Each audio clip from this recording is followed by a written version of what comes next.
এবার বেরিয়ে আসতে শুরু করেছে থলে বিড়াল। ক্ষমতায় থাকতে স্বৈরাচারী শেখ হাসিনার চরম বেপরোয়া সিদ্ধান্তগুলো একে একে ফাঁস করে দিচ্ছেন রিমান্ডে থাকা সাবেক এমপি মন্ত্রীরা।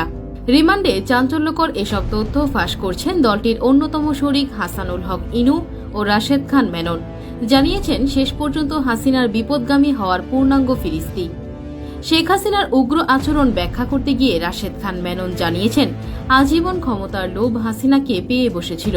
তিনি বলেন, ১৯৭৫ সালে শেখ মুজিবুর রহমানকে সপরিবারে হত্যার কারণে এদেশের মানুষের প্রতি চরম ক্ষোভ ছিল শেখ হাসিনার। তাই তার আচার আচরণ এমন ছিল যে দেশের মানুষ মরুক বা বাঁচুক এ নিয়ে কোনো মাথা ব্যথা নেই। উনি শুধু চেয়েছিলেন ক্ষমতা।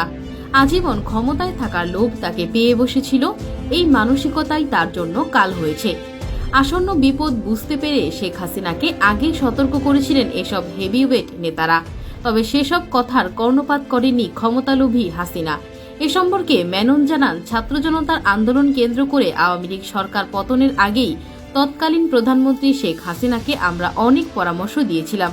তিনি আমাদের কোনো কথাই শোনেননি। অর্থনৈতিক দুরবস্থার কথা তাকে বারবার মনে করিয়ে দিয়েছি। ছাত্র জনতার দাবি মেনে নিতে বলেছি। উনি আমাদের কোনো কথায় কর্ণপাত করেননি।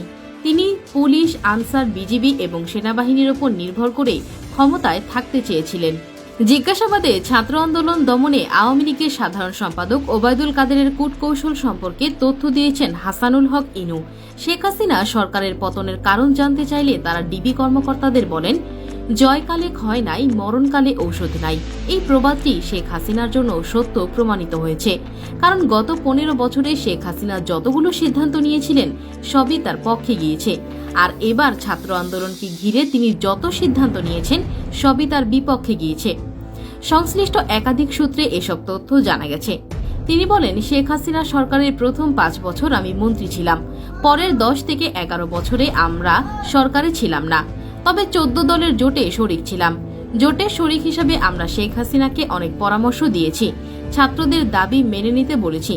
যেসব পুলিশ সদস্য ছাত্রদের উপর গুলি চালিয়েছে তাদের বিরুদ্ধে ব্যবস্থা নিতে বলেছি।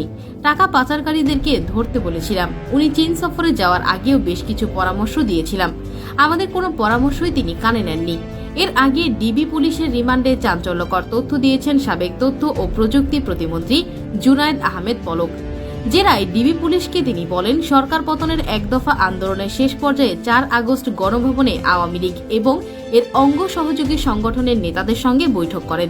সেখানে আমি তৎকালীন প্রধানমন্ত্রী শেখ হাসিনাকে বলেছি, প্রয়োজনে আমাকে বলে দিন, তবুও শিক্ষার্থীদের আন্দোলন বন্ধ করুন।